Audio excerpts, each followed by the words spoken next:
সংসদে আমার বিরুদ্ধে, বাইরে আমার বিরুদ্ধে কথা বলে ওদেরকে প্যাকেট করে পাকিস্তান পাঠাবে।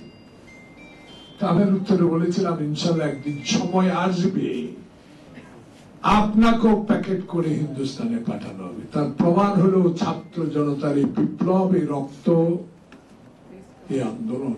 শেখ হাসিনা কিন্তু নাই এখন বাংলাদেশে।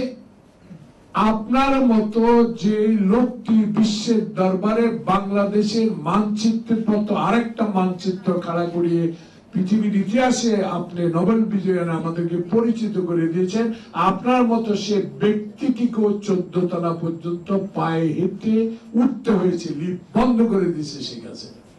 মাননীয় প্রধান উপদেষ্টা, ইন্টেরিয়ম গভর্নমেন্ট প্রধান, সততার উজ্জ্বল নক্ষত্র আপনি বাংলাদেশে।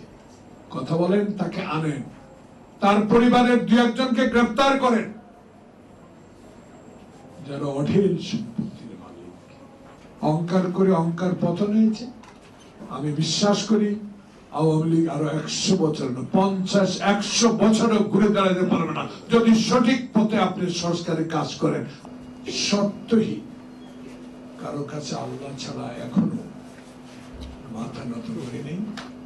বিশেষ করে দুর্নীতির কাছে আমি এখনো মাথা নত করি না। আমি 5 বার এমপি হয়েছি,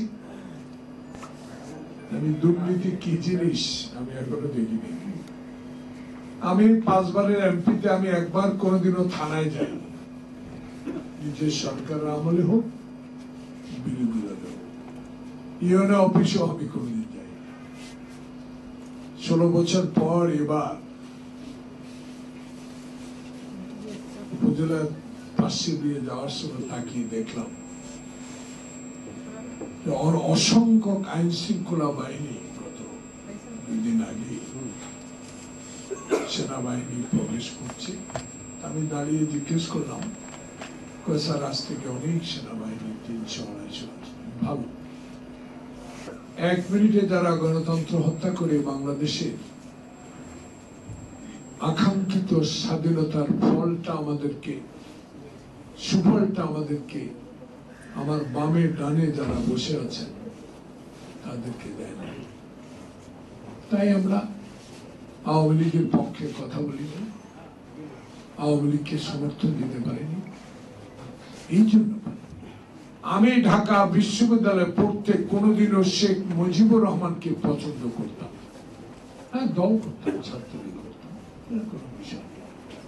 কারণ কতগুলো কথা আমি শুনতাম।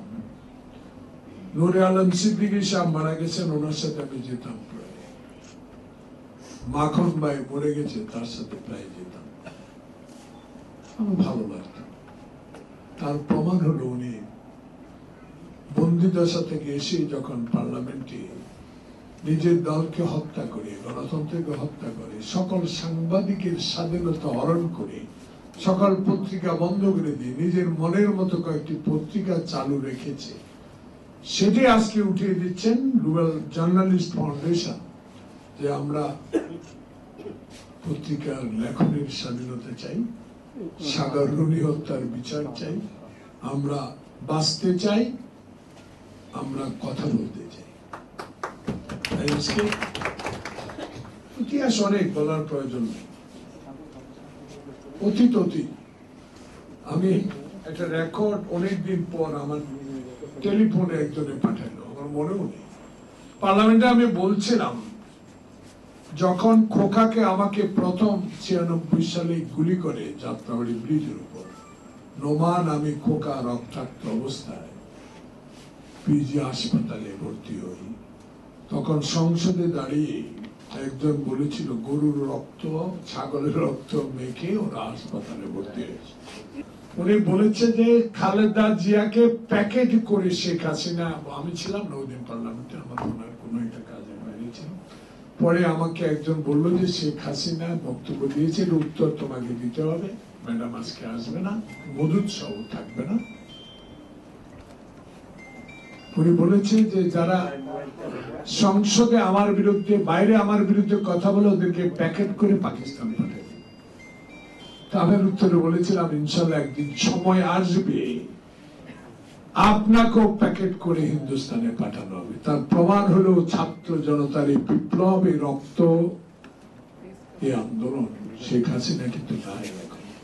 আপনি যখন নোবেল বিজয়ী হয়ে বাংলাদেশে আসেন, আমি ক্ষুদ্র ব্যক্তিও আপনার এয়ারপোর্টে আপনার সাথে ছবি উঠাবার সৌভাগ্য হয়েছে।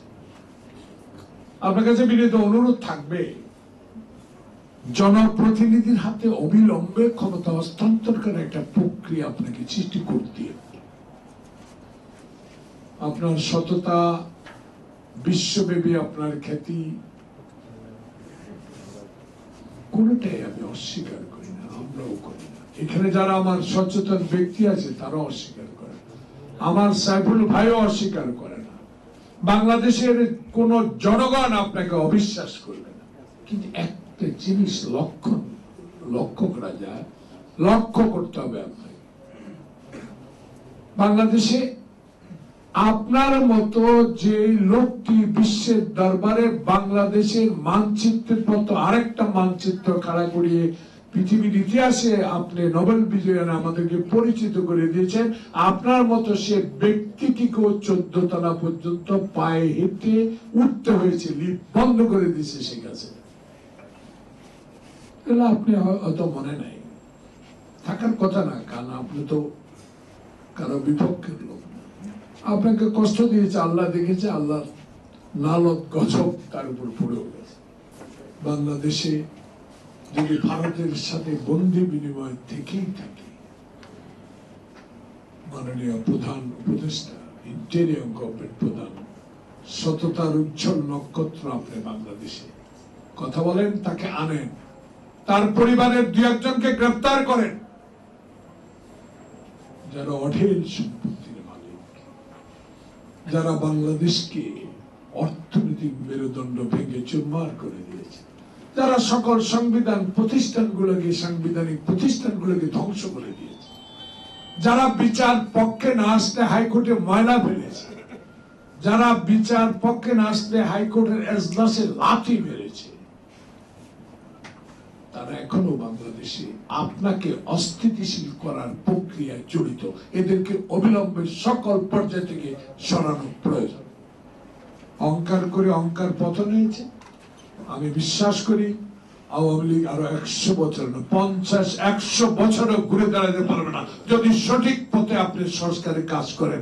আওয়ামী লীগের এই দুর্নীতির চিত্র তুলে ধরেন। কোনদিন আওয়ামী লীগের শেখ হাসিনার অ্যাবসেন্সে, অনুপস্থিতিতে কেউ দায়িত্ব নেবে বলে আমি বিশ্বাস করি।